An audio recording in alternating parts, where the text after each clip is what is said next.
ating mga eksperto. Dito lang sa Expert Opinion. Ito ang Ito The po Better ang News. TNVS, Trending and Isang Value Show. kwento, iba't ibang anggulo. Dito sa Point of View. Bawat pananagutan ating tatalakayin dito sa Hoy. Bawal yan. Filipino, dito lang sa Music TV, Matchable Entertainment and Lifestyle. Ito ang MBC TV Network News. Una sa Pilipinas, una sa Pilipino.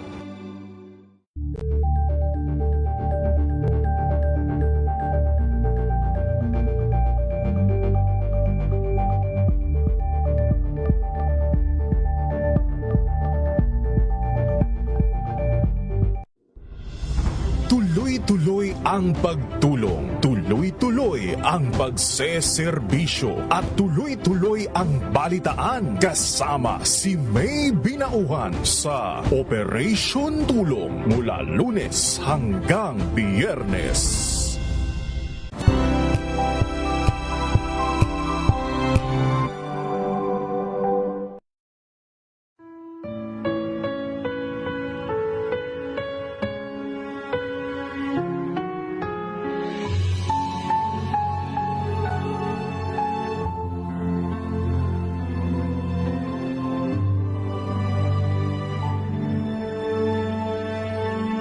Ito ang oras ng panalangin, panalangin para sa simbahan at relihiyon. Ang mga petisyon na nilalaman ng panalangin ito ay hinango sa mga katuruan ng salita ng Diyos, ang Biblia. Ang salita ng Diyos mula sa Mateo 5, Kapitulo 13 hanggang 16. Kayo ang asin ng sangkatauhan, ngunit kung ang asin ay mawalan na ng alat, paano pa ito mapapaalat muli? Hindi ba wala na itong kabuluhan, kundi ang itapon at tapakan ng mga tao? Kayo ang ilaw ng sanlibutan. Dapat ninyong paliwanagin ang inyong ilaw sa harap ng mga tao upang makita nila ang inyong mabubuting gawa at papurihan ang inyong Ama na nasa langit. Naway sabayan ninyo ako sa panalangin ito. Ikaw lamang ang Diyos, O Panginoon, at ayon sa iyong kalooban, kami ay sasamba lamang sa iyo at wala ng iba. Tulad na ipinag-utos mo, sinasamba ka namin na bukal sa aming kalooban, kahit saan pa man kami naroon, at ayon sa makatotohanang pagkakilala sa iyo. Iyo din kaming tulungang mamuhay ayon sa iyong banal na salita, upang kami, sa pamamagitan ng iyong banal na Espiritu, ay mamuhay at makitungo sa aming kapwa na may pag-ibig, kapayapaan, pagtsatsaga, kabaitan, kabutihan, katapatan, kahinahunan at pagpipigil sa sarili. Naway kami ay manatiling namumuhay na may takot sa iyo, Panginoon. Iyo kaming tulungan na gumawa ng mabuti sa lahat ng tao sa araw-araw. At anuman ang aming ginagawa, naway gawin naming ito ng buong puso na parang sa iyo kami naglilingkod at hindi sa mga tao. Iyong bigyan ng kalakasan at dunong ang aming mga tagapaglingkod sa aming mga simbahan nang matulungan nila ang mga taong manatiling tapat sa iyo at ang naligaw ng landas na manumbalik sa iyo.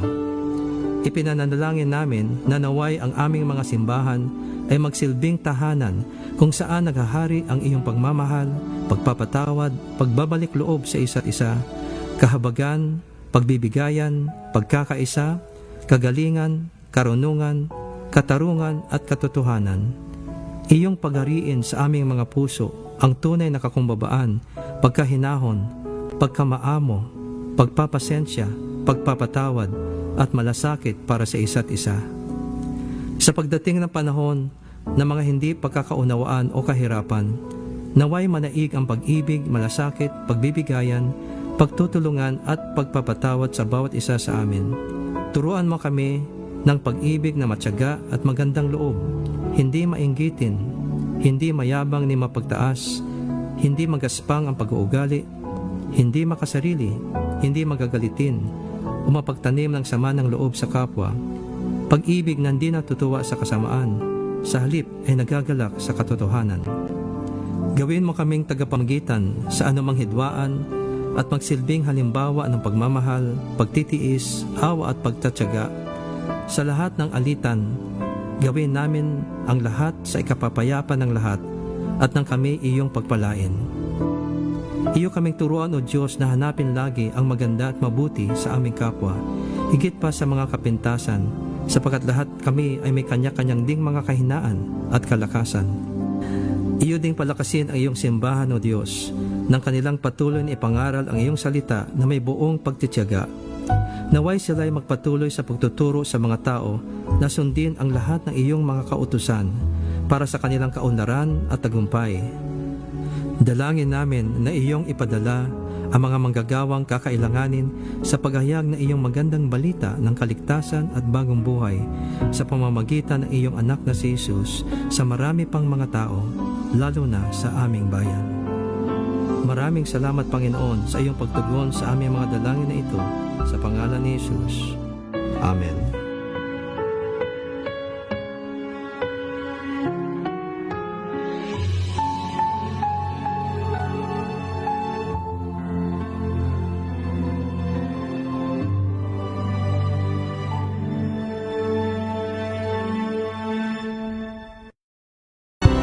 And the Golden Dove for Best Science and Technology Journalist goes to Angelo Palmones, DCRH. Ito na ang 28th KBP Golden Dove Awardee, Best Science and Technology Journalist, si Angelo Palmones sa Magandang Umaga, Pilipinas! DZRH, Magandang Umaga, Pilipinas, sa DZRH Radio, DZRH TV at DZRH Online. Kasama si Kuya Angelo Palmones. Magandang Umaga, Pilipinas! Luzon, Visayas at Mindanao at sa anumang panig ng mundo naroroon ang Pilipino. Magandang umaga, Pilipinas. Ika-6 ngayon ng Mayo 2026. Ngayon po ay Miyerkules. Sa ulo ng ating mga balita, founder at CEO ng isang online media network inaresto sa tangkang pangingikil kay dating House Speaker Martin Romualdez. World war sa pangitan ni na Congressman Leandro Leviste at Executive Secretary Ralph Recto sumiklab. Bagitong mambabatas nagpasabog ng mabigat na alegasyon laban sa Little President. US Tomahawk missile pinakawalan mula sa Tacloban Airport, pumasok sa target area nito sa Nueva Ecija. 7.2% na inflation, pinasirit ng mataas na presyo ng pagkain, langis at transportasyon. Articles of impeachment laban kay Vice President Sara Duterte nakarating na sa plenaryo ng Kamara. Tacloban City nakapagtala ng danger level na heat index na 44 degrees Celsius. Kahapon po ito.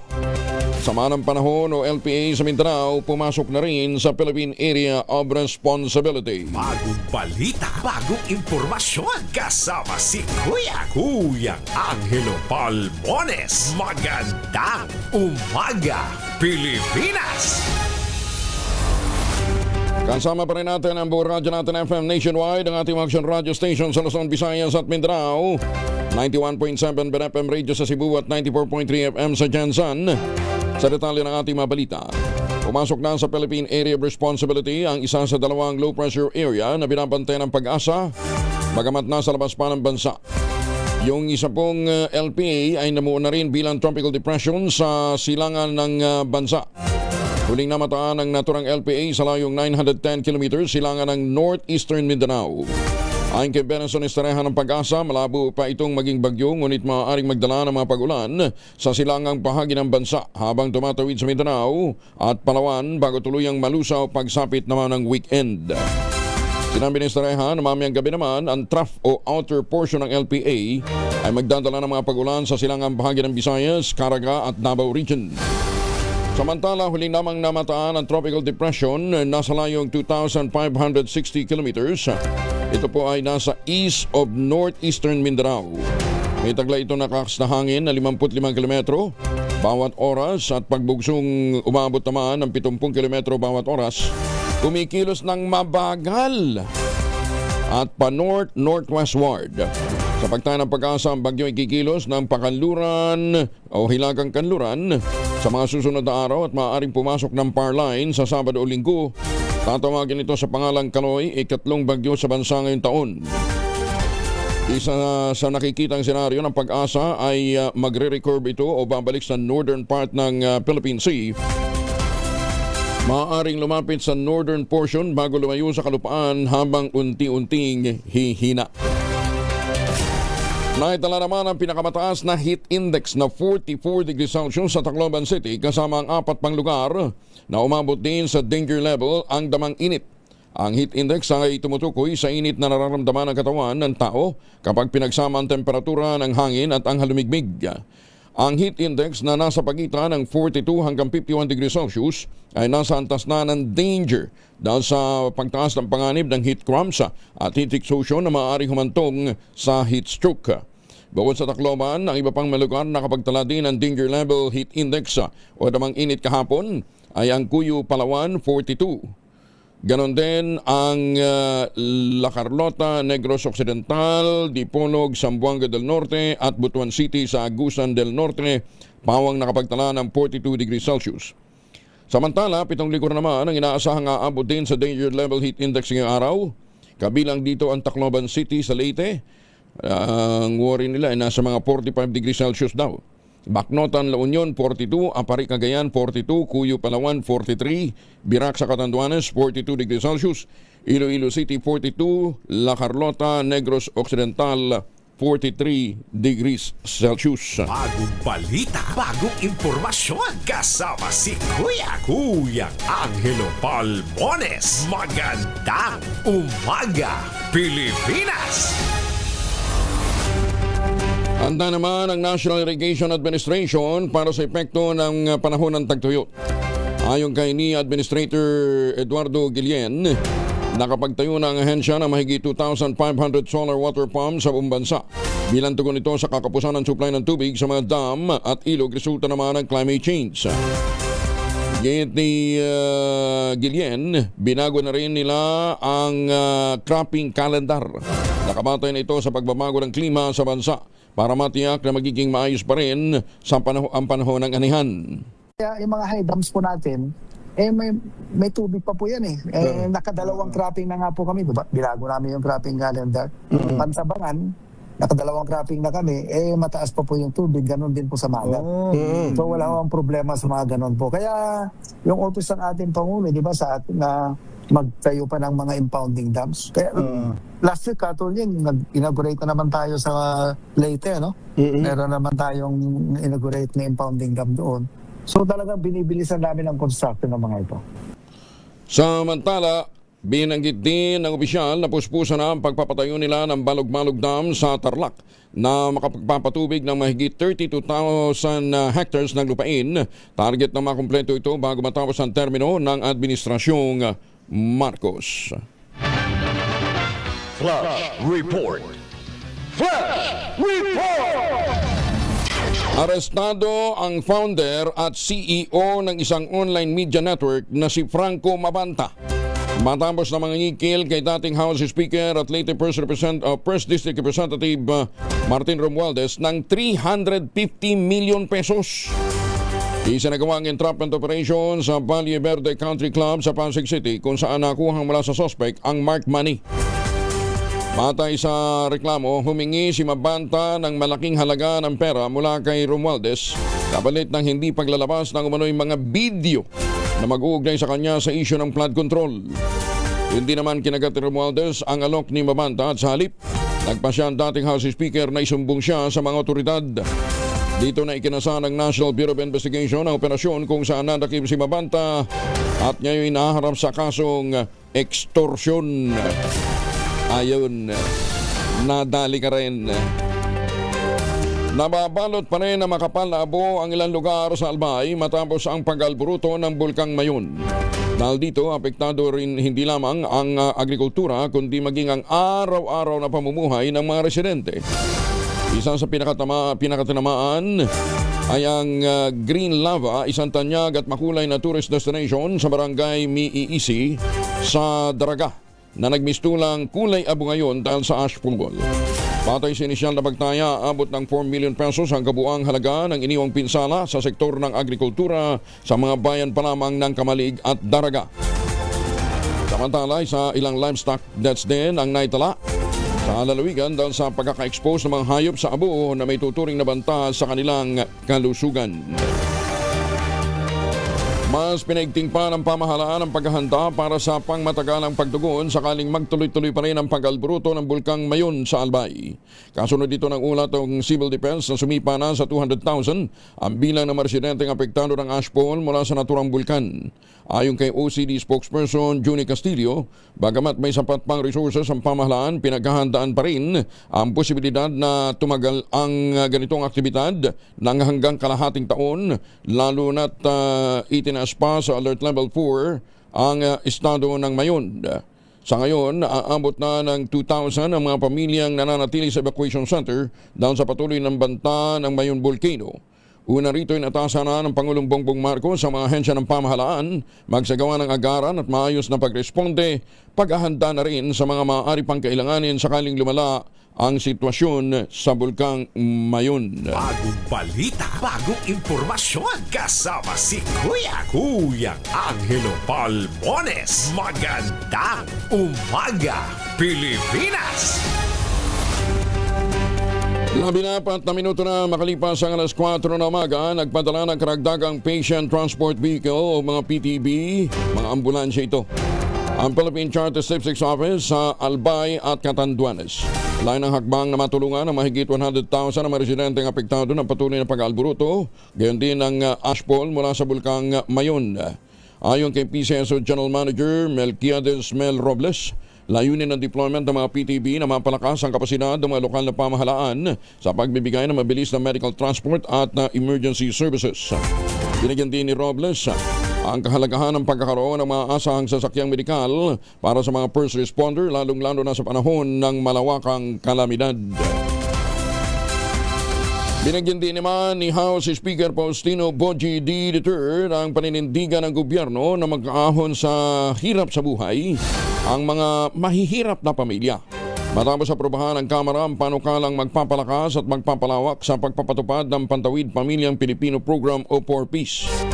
Sa botong 224 ang pabor, 3 ang kontra, opisyal na ipinasa ang House Bill 8647 o ang patuloy ang pagtawid sa Pamilyang Pilipino Act. Naglalain itong mas tumutugon ang programa sa lumalaking pangangailangan ng mga low-income household sa bansa. Ayon kay Speaker D, ang pagpapalakas ng 4Ps ay kritikal upang maputol ang tinatawag na intergenerational poverty o ang paikot-ikot na kahirapan sa bawat henerasyon. Paglinin nito, hindi lang naman simpleng ayuda ang 4Ps kundi isang mahalagang puhunan para sa kinabukasan ng bansa. Dahil sukatan ng tagumpay ng programa ang bawat batang nakakapag-aral at ang bawat pamilyang nagkakaroon ng akses sa serbisyong pangkalusugan. Sa pamamagitan ng pag-amyenda sa Republic Act 11310, target ng House Bill 8647, madagdagan ang bilang ng mga pamilyang maaaring makasali sa programa at madagdagan ang cash aid sa mga benepisyaryo upang makasabay sa pagtaas ng presyo ng bilihin at iba pang economic pressures. Bukod dito, layunin din na matiyak na tuloy-tuloy ang pag-aaral ng mga bata at regular na serbisyong pangkalusugan para sa pamilyang Pilipino. Inaasahang maabot ng Bureau of Customs ang makasaysayang 1 trillion collection mark ng ahensya ngayong taon. Tiwala si Customs Commissioner Ariel Nepomuceno na posible ito dahil sa magandang momentum sa Bureau of Customs sa pagsisimula pa lamang ng 2026. Sa record, mula Enero hanggang Abril ng taong kasalukuyan, nakakolekto na ang Bureau of Customs ng kabuang 325.80 billion pesos. Mas mataas ito ng 11.14 billion sa itinakdang target para sa nasabing panahon, nakatumbas ng 6.4% na pagtaas kumpara noong 2025. Record-breaking din ang koleksyon ng ahensya nitong Abril na umabot ng 86.4 billion na siyang pinakamataas sa buwan ng koleksyon sa kasaysayan ng kawanihan. Ayon naman kay Customs Commissioner Ariel Nepomuceno, bunga ng pinaigting na valuation practices at monitoring system ng ahensya at ang tuloy-tuloy na digitalization ng mga proseso ng customs. Bukod pa rito ang pag-igting ng kanilang kampanya, namasok po ang revenue leakages at pagpapabuti sa transparency sa pamamagitan ng Integrity, Accountability at Modernization o IIM program sa loob ng ahensya. Congratulations! Buti pa ang Bureau of Customs nakakagol, ano ha? Ang BIR kaya. Hanggat nandan ho yung mga pasaway na holdover, yung mga nagsiyama na, yung mga nagkaroon na ng mga mansyon at may mga resort, ayan ha. Anong si Don Cometas. Ayan, ha? Don Cometas, kumusta ka na, ha? Kung ano-ano mga pinangangalandakan mo, ha? Di bale, pag hindi ka nakagol, ang sabi naman ni Commissioner Nepomuceno, bilang ng araw nyo. Maganda umaga, Pilipinas! Inanunsyo naman ng Philippine Amusement and Gaming Corporation, patuloy ho ang pagtanggap nila ng mga entries para sa 2026 PAGCOR Photography Contest. Ang tema nga po ngayong taon ay Kids at Play. Lain nitong ipakita mga simpleng tagpong sumasalamin sa pagiging masayahin ng mga bata, mga asal na natutunan sa paglalaro. Bukas po ang contest sa lahat ng mga Pinoy photographers, amateur man at professional, basta edad 16 years old patas. Ayon kay PAGCOR Chairman at Chief Executive Officer Al Tenco, hangad ang paligsahan na mapanatili ang tagpong nagpapakita kung paano nakatutulong ang laro at libangan sa paghubog at karakter at pangarap ng paslit. 3 kategorya po ang pwede nyo salihan: conventional, mobile at drone categories. Sa conventional category, syempre gamit po yung mga traditional na camera, mga single lens reflex at iba pang mga camera. Ano, ha? Ang mananalo dyan, 8 ang grand winners na tatanggap ng tig 100,000 pesos plus trophy. Doon naman sa mobile at drone categories, tig 8 din ang mananalo at tatanggap din ng tig 50,000 pesos plus trophy. Siyempre, meron din po mga consolation prizes para doon sa mga hindi gano kagandahan ang kanilang shoot. Ayan, ha? Ang deadline ng submission of entries ay June 30, 2026. Ipapadala po ninyo yan sa www.pagcor.ph/photocon 2026. Kaya dapat ang mga chikiting, para gumanda ang kanilang kuha, ang kanilang shooting, mag-vitamins araw-araw. Maganda umaga, Pilipinas! Alas 4:20.